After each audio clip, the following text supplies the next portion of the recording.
Hey, everybody, and welcome to another episode of the We Ain't Dying for This podcast, a Black Woman's Guide to Liberation.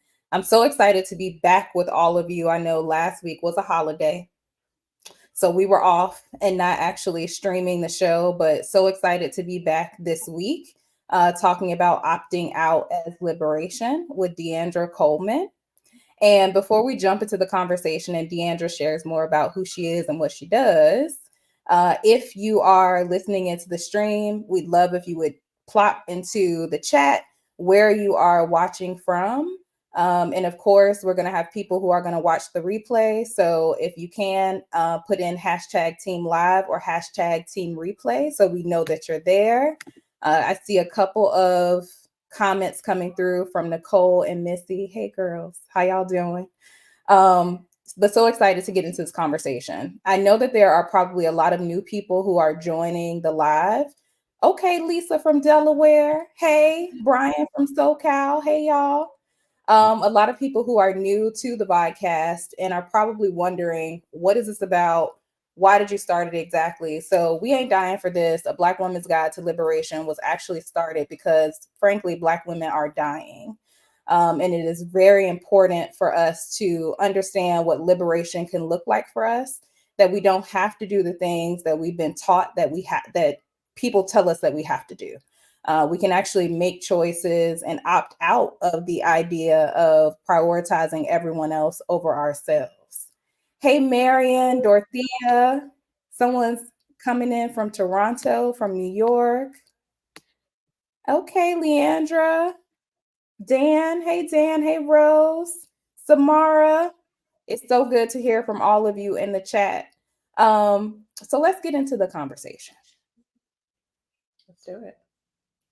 Or your intro, actually. Let's start with that. So, Leandra, tell everyone who you are and what is it that you do. Absolutely. So I am Deandra Coleman. I like to call myself a wellness practitioner. And I say wellness because what I do kind of spans the spectrum of mind, body, and soul. I am the owner of Beyond the C-Suite and the host of the Black Women Opt Out podcast. And I really work to help Black women understand that opting out of certain things, societal expectations, self-imposed expectations, is really opting into their freedom and liberation, and putting themselves first. So that is who I am. I have many other things that I do, but I have in recent years begun to slow down and really prioritize things that bring me happiness and joy, and just really mental clarity and stability. Yeah, I remember the first time I ever saw you on LinkedIn. I was like, wait, who is this woman? All she's saying really resonate with me. Like, how I don't even know how you popped up. I'm not sure. We probably do have mutual connections, but I don't think it was because of that. Somehow you just popped into my feed, and I feel like it was just divine for us to connect with each other. Especially when I saw the Black Women Opt Out podcast, I was like, yes, we definitely need to opt out. And I think a lot of us feel very guilty when we opt out of things that society has told us that we need to opt into in order to take care of ourselves. So before we came live, you and I were actually having a conversation about all the things that we opt out of, and we talked about like grocery delivery, Yep. housekeeping. And the thing is, it's like, if it's going to take me more than an hour to do it, I don't want to do it. I I want to can do it. give it to the person who's the expert. I want to support the economy. Yep. What other kind of things do you opt out of? I was mentioning I'm about to start outsourcing my laundry. I want to do it. Mm-hmm. If I could outsource my car to a spouse at this point, I would, but I don't have one, so there's that. Um, but my thing is, if you can, right? Because everybody's not at a place in their life financially where they can, but if you can, throw money at it. So to get it off of your plate. Just throw some money at it, delegate it. You don't have to worry about doing all the things, because that is what ultimately leads to burnout. And so, Yes. for this place in my journey, outsourcing as much as possible is really important to me. And it may not be because I can be doing other things productively with my time. I might just want to sit on the couch and be as unproductive as possible that day, right? Like, I just might want to have a glass of wine and not have to worry about cleaning my house, or going grocery shopping. Like, my Sunday reset is literally going down my list of groceries, putting them into the Instacart, and pressing, pay and having it delivered. Same thing with Target. I get it shipped. I have my Target delivery for the week come through. And that's my Sunday reset. Right now, it includes doing my laundry, sheets and towels and that, but it might include putting that on my front step so somebody can come and pick it up and then going to have a cocktail, right? So that's my current part of my current opt out. Yeah, I love that so much. And even as an entrepreneur, like when I started this video series, I was doing everything myself. So I did the initial branding of everything. I was the one who was sourcing the guests. I was sending the prep document. I was having the vibe sessions. I was doing all of the things. Mhm. And I've since outsourced that to my wonderful virtual assistant, Dana Powell. If anyone wants to look her up and hire her, please do. Um, she's been amazing. Yeah. And there are things that she does that I didn't even know could be done. And it's just way more efficient. And I feel like that really ties into me living a softer life and, of course, opting out. Yeah. Yeah. So I think we're hearing from some people in the chat. Amina says she's outsourced all needless errands so she can spend time living. Yes, girl. Like we should definitely be living instead of surviving. And that is a great way to put it, because a lot of times we're just going through the motions and Yeah. like doing it. We got a list of all the Mhm. things that we need to do. And I'm sure there's more things that you want to put on the list, Yeah. but that's not living. Yeah. And we'd love to hear from you all in the chat if there's anyone else who has any ideas of things that they've outsourced or that they would recommend other people actually outsource. Hmm. Yeah. Um, so this idea of needless errands, right? Um, Needless in the sense that you don't have to do it, but some of these things are still necessary to survive, right? But the idea that we have to burden the responsibility of everything we need to do to survive is foolish, right? It's just so foolish at this point.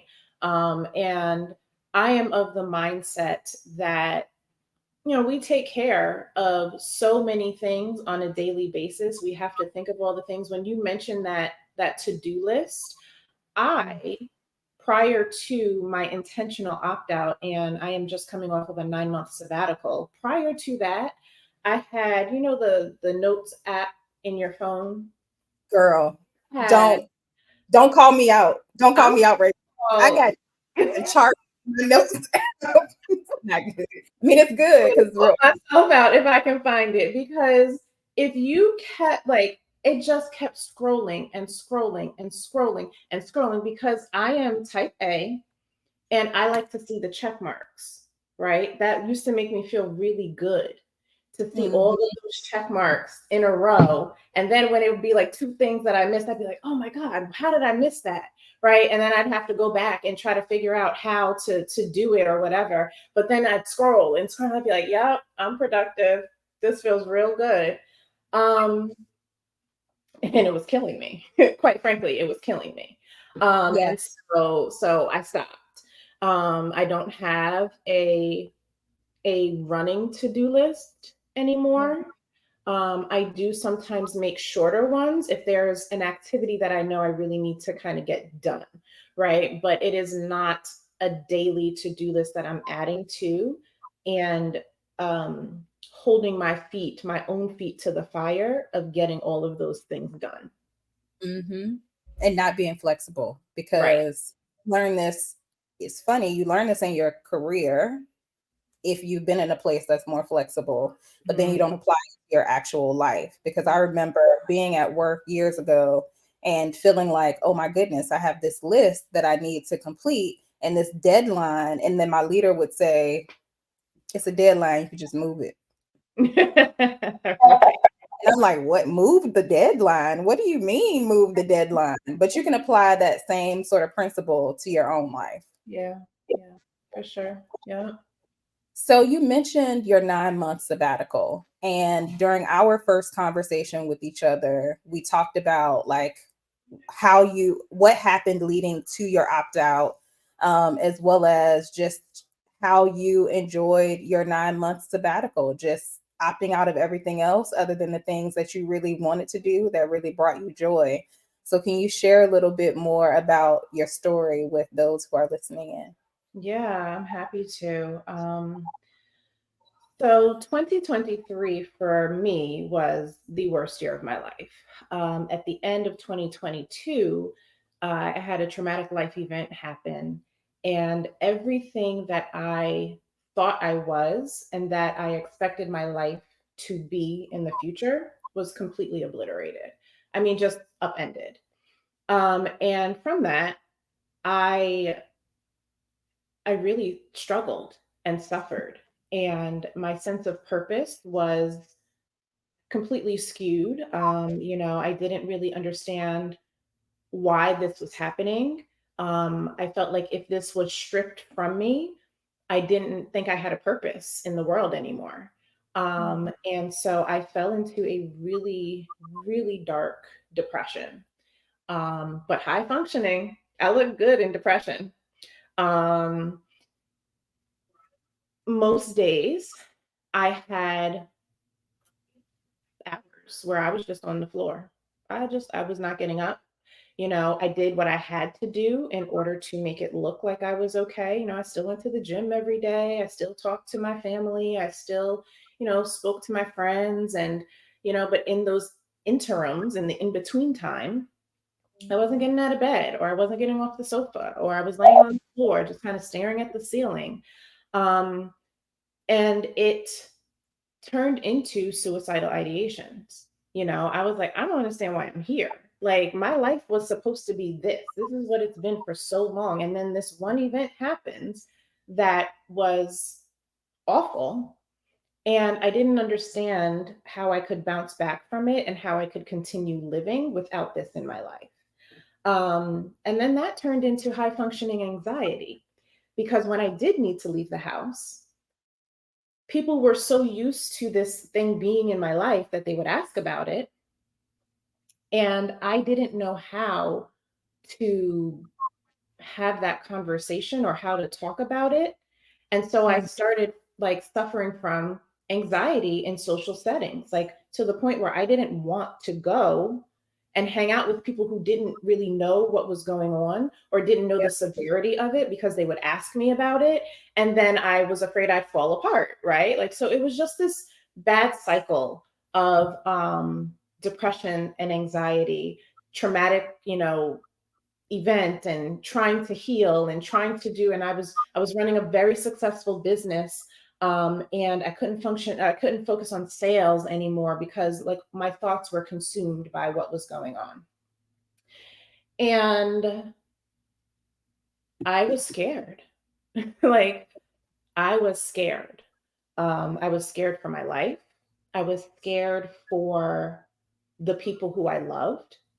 um, And what I find so profound now on the other side of it is even in my darkest moments, I was still worried about how other people were going to react or feel about my depression and anxiety, right? Like I was still concerned about them even in my darkest moments. And I was like, well, ain't this some bullshit? like what?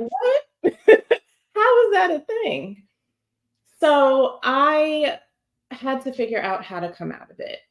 Therapy, I was going through therapy the entire time. And yes, it was helping, but every week, every 2 weeks was just not enough.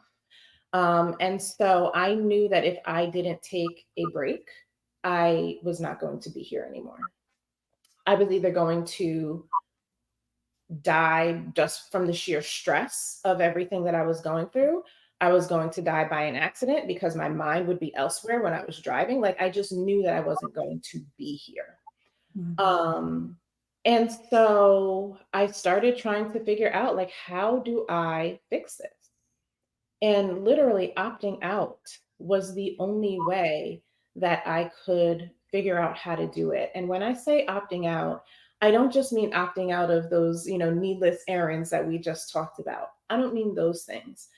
I mean opting out of for me, it was the self-imposed expectations, right? It was the standard of excellence that I held myself to. It Mhm. was the life that I had envisioned for myself. I had to opt out of what I thought it was going to be because clearly it wasn't going to be that anymore. And I was still holding on to this ideal or idea of what I really wanted it to be. Um, and so in that time, I was like, well, I'm not making any sales anyway. Can't focus on my business. So I'm taking a sabbatical. Yeah. I need to walk away from everything. And then in the midst of that, God told me, and you're going to sell your house. And I was like, wait a minute. Like, wait a minute. What do you mean? Like, I got to sell my house too? Like, this life event just happened. Now you want to give up, like, you want me to give up the house I worked so hard to buy? Like, are you serious? Mhm. Um, and so in that time, I I put my business on pause. I had been prior to just in some of my healing, I had started gardening. I am as bougie as they come. I'm not trying to really be in the earth, but it was something it was something cathartic for me to have my hands in the dirt. And symbolic now that I'm on this side, looking back, I was unearthing new things. And Mhm. so I had been going to the local nursery, picking out plants and flowers and all of that for my front yard. And so when I decided to take that sabbatical, I was like, I'm going to get a job at the nursery. Me and my entire MBA, magna cum laude, me and my entire MBA, we're going to get a job at the nursery. And Mhm. I was watering plants and I was amongst the flowers. And who's mad buying house plants? Like, who's mad? Who's giving you a hard time when you're at the nursery buying beautiful things, right? And I worked at the nursery. That was an opt out for me. I opted out of my business and I literally got a job at the nursery working outside. That was part one of my opt out that just allowed me the ability to not have to think as much, right? Mhm. I couldn't think. I didn't have the capacity to think, to work in and on my business. It allowed me to go do something to earn a little bit of money, but more importantly, what it did was it allowed me to just leave it there. I didn't have to bring anything home from that job, right? Yep. Um, and then I sold my house. God told me, you're selling your house. And not only are you selling your house, but you're moving out of state. Oh, okay. All right. Cool, cool, cool. I didn't know how this was going to happen, but I lied to you not, Crystal, when I tell you my house went on the market and it sold in 3 days, Wow. over asking, the highest sale price in my neighborhood. And I was like, okay, got it. And I moved. I was in Maryland at the time. I had been there for the past 25 years since college.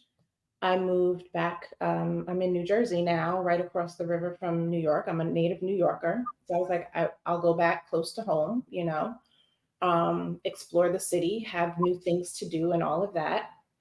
And the sale of my house is what enabled me to have this 9-month sabbatical of rest, rejuvenation, rediscovering myself, opting out to opt into other things, and really redefining what soft living looks like for me. Mm. And so that's how I am where I am now. Well, first, I'm sure you notice all of the love that's coming through in the chat for you and sharing your story, and we really appreciate you being so transparent and so vulnerable. And I just want to say that I'm glad that you're still here. Thank you.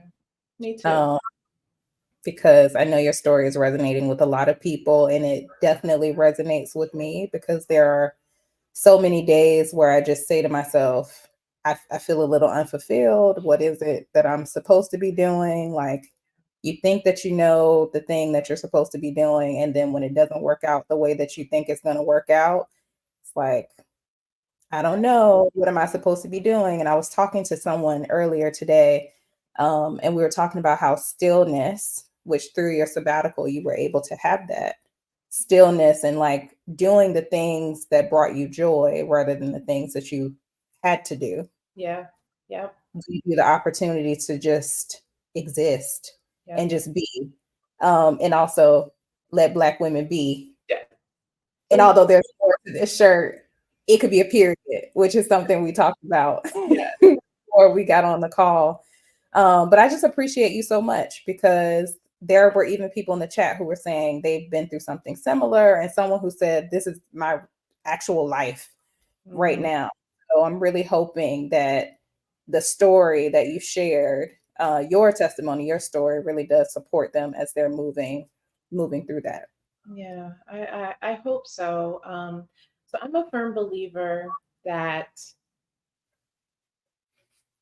uh, there's been some stuff in my life, right? Like life all the time, and how you react to it is 9/10 of the battle. But Mm. I'm a firm believer that God has used me to be transparent. And so my story is my story, but it's not my story, right? Like, and my circumstances are my circumstances, but you can extract my name and put Missy's name in to my story. And a lot of times it's virtually the same thing, right? We're Mhm. feeling the same things. The circumstances that led to it might be slightly different, but my purpose now, I understand it a little bit better, is to give and allow permission for other Black women to feel all the things, but Yeah. know that there is another side once you go through it. And it's not over, right? Like my that traumatic event was not a one and done. It is continuous. Like my life is, I am changed on a cellular level because of that one event. And it just keeps going and going and going. So it is not over. But the way that I am able to manage my pain, I still cry every day. There's still moments where I will tear up, but I can say to myself, okay, D, enough, right? You're okay. I've got more tools to get me through it. I have more things that bring me joy that I can engage in. So I'm not just wallowing in it. And so, what I have gone through, I hope that it gives other Black women permission to go through and come out. Yeah. Absolutely. And that, folks, is what we call regulating your nervous Yeah. system.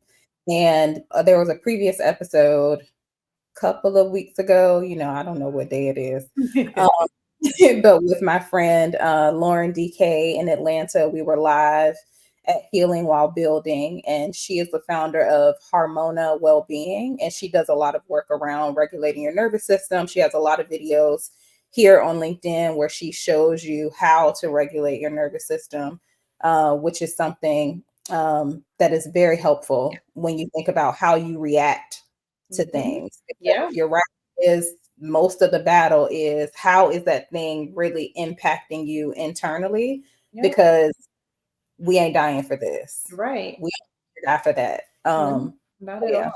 And regulating my nervous system was one of the, so I did make a little bit of a list while I was on my sabbatical. That was one of the things on my list. How do I regulate my nervous system? How do I bring down my cortisol levels? Because I had gained some weight And, I didn't realize that the stress was what was adding to, my weight gain and all of these things. And so regulating my nervous system, I studied it. I mean, I studied how to control my reactions, how to bring my nervous system down, how to calm myself back down, how to regulate my cortisol, how to get better sleep. All of those things was a student of recovery, if you will. Yeah. So proud of you. Yeah, thank you. You mentioned a few minutes ago about lifing.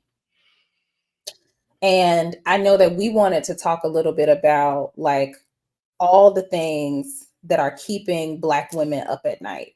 Like Hmm. there are things that are happening in our personal and individual lives, but there are also macro things that are happening out in the world that are causing us to feel overwhelmed, that's causing us to feel like we can't sleep or we don't know what to do. And we're like, we need to think of a solve. Like, what do I do if this happens? And Hmm. it's something that's constantly playing in our heads all the time. Yeah. Let's talk a little bit more about that because I feel like, yes, your story absolutely resonates. But I think once you start talking about some of the things that are immediately on people's minds that they're incurring every day, people are really going to dig in. Yeah. The things that kept me up at night,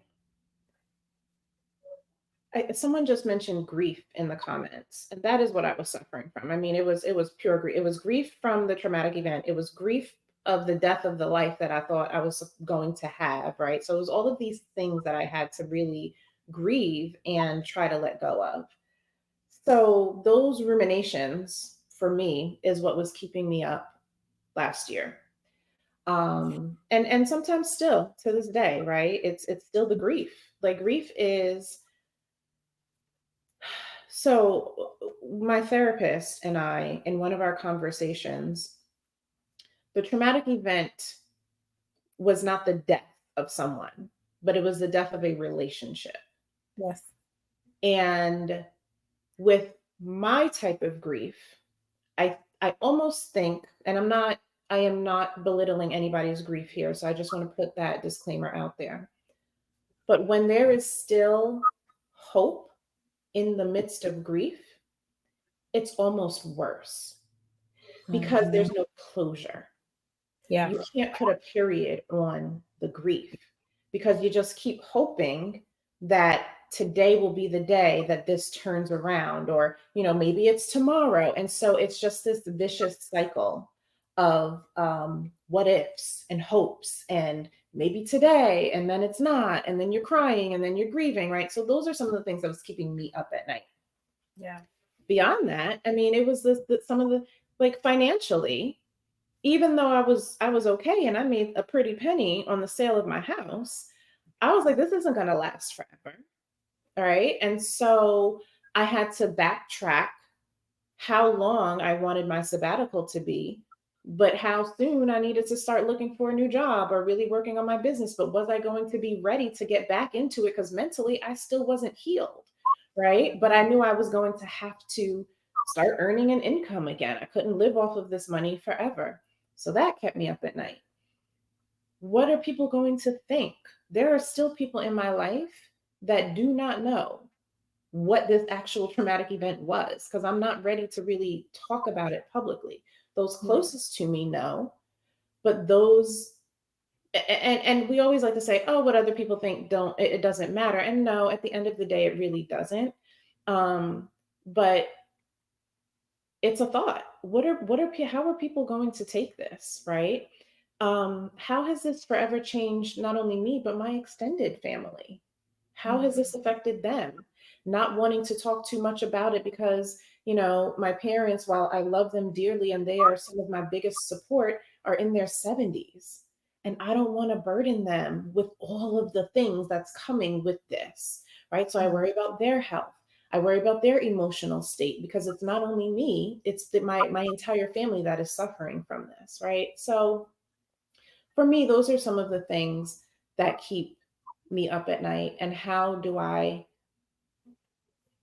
how do I continue to live and not feel guilty about continuing to live and wanting to live well while Yes. this has happened and is still happening, but I've got to survive, Yeah. right? Like I still have to live and I don't want to be sad every day. I don't want to live in a poor way, and not poor monetarily, but poor in experience. I don't want to live that way. But then there's the guilt that comes because I'm having a good time and I'm at brunch with my friends, but I still got this traumatic event like the dichotomy of it is it's a mind F. Like it really is. It really is. Yeah. And I think one of the things that it's not a true comparison, obviously. But if we think about like one of the things that is very much present in people's minds right now, it's the election that's coming up and all of the things that are attached to that, the laws that are passing, the Supreme Court decisions, the Project 2025. Like there's just so much happening and swirling right now. And I know that is something that's keeping people up at night. It So I is. know you talked about this scale of opting out because life is going to life. Yeah. This is going to happen. We Yeah. don't know what the outcome is going to be, but it's still swirling around us all the time. So if you think about opting out on a scale of 1 to 10, what are Yeah. some of the things that you might Yeah. for Yeah. people to think about? So, this opting out scale is very important because it's just like an investment risk kind of assessment, right? What is your level of risk? Some people are really like, I don't want to do too much, and other people are like, give me all the things. So, on a scale of 1 to 10, a one might be turning off the news, right? Because it's just doom and gloom. And yeah, we need to pay attention to what's going on because it's an important year. And, again, like you mentioned, the election, the Supreme Court, all of these things are very important to what is going to happen in our future. But maybe just for tonight, a level one opt out is just shutting it off, right? Just shutting it off. But a level 10 opt out could be becoming an expat and moving out the country because we don't want to be here anymore, right? Like that could be Mhm. the level 10.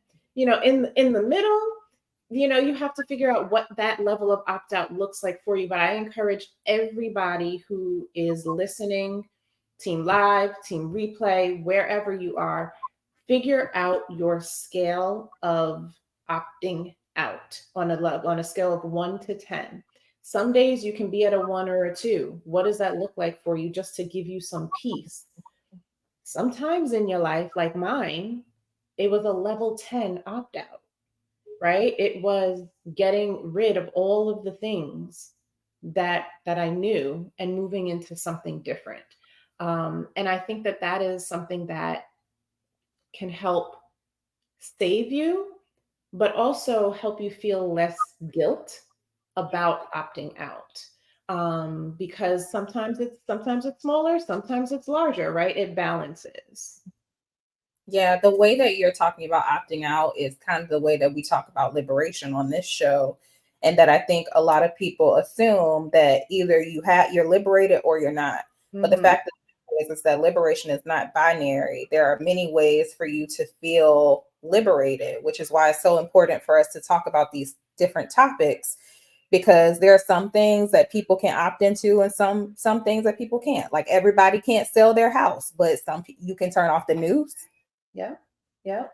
Definitely do that. So there are levels. It's a scale. It's not all or nothing. So it is important for us to find spaces and places and times where we can experience joy and we can experience liberation in ways that fill us up Yeah. because life is on life Life all is the time. life, and in my podcast, I talked to various women about their own opt out, and we had some women who we talked about, outsourcing certain things, right? And she was mentioning that she wanted to get a housekeeper, and she had an elder in her family tell her not to get a housekeeper because she's gonna steal your man. And she was like, Man, what?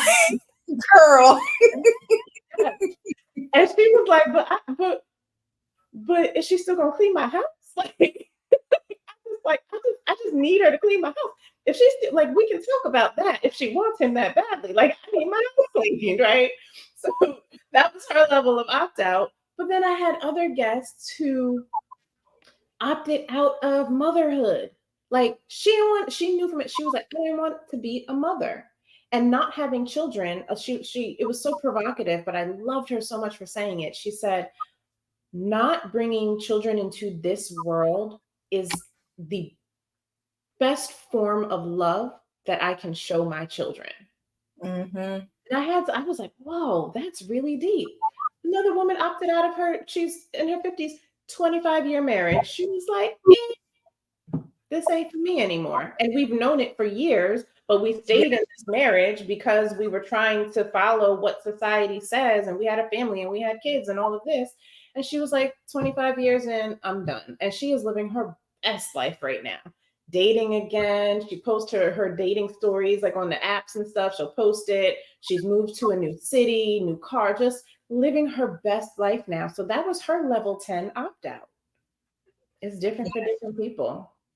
I just love how we are waking up to our power. I can't remember. Somebody said something yesterday that we are understanding our true value. Mm.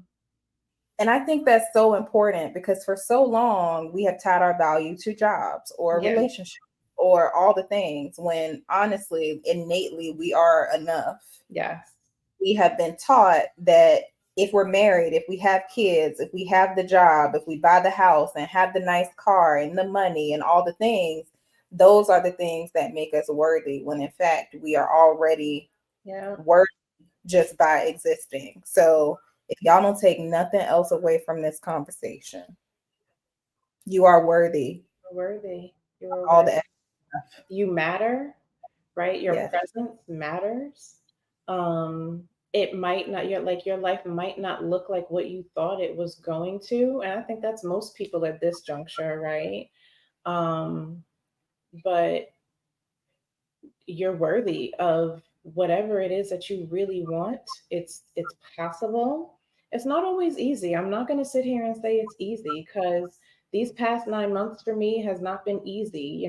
This healing journey has not been easy at all, but it's necessary, right? Yes. And so I think that the distinction that needs to be made, especially when figuring out what your opt out looks like, is not, is this going to be easy, but is this necessary, right? Yes. There is, in my research, over the past 10 years, the suicide rate for Black women has increased by 70%. Yes. That is scary. Scary. We have beauty queens jumping to their death from a New York City apartment, right? We have women who you think life is beautiful for, Mm-hmm. suffering silently and internally, or sometimes not even so silently, right? Yeah. But they just don't know how to come out of it. So when I talk about necessity and figuring out what your opt out is, I mean what is necessary for your survival and for you to then, on the other side of that survival, for you to thrive and live abundantly in love, in peace, in mental well-being, right? In regulating your nervous system. What is necessary for you to do that? Because we need you here. We want you here. Yeah. It's just that We simple. do. We do. So, Deandra, I just want to say thank you for joining us today and for sharing your story. Y'all, if you are not already following Deandra here on LinkedIn, please do that. And please check out her podcast, The Black Women Opt Out. Black Woman or Black Women? Woman, AN, the Black Yes. woman opt out. Yeah. Black Woman Opt Out podcast to hear more about how Black women are opting out and consider your scale of opting out and what that might look like for you, just to give yourself some peace and some space and some stillness that you need, because we all definitely do need that. Yeah. So before we jump off, just want to say thank you also to the audience for being here, for being so active in the chat. Like, we have enjoyed seeing your comments. Yes. We'll be commenting on your comments, especially if there are any questions in the comment after the episode, probably through tomorrow as well. Next week, we're going to have Sharita Washington, who's going to be talking about authenticity as liberation. So I'm really looking forward to that conversation. And of course, if you enjoyed the conversation, please reshare it. Please tag a Black woman that you think might benefit from the conversation that we've had here tonight and from the series. Yeah. But everybody have a good night, and I'll see you again next week. Thank you all. Thanks, Crystal. You're welcome.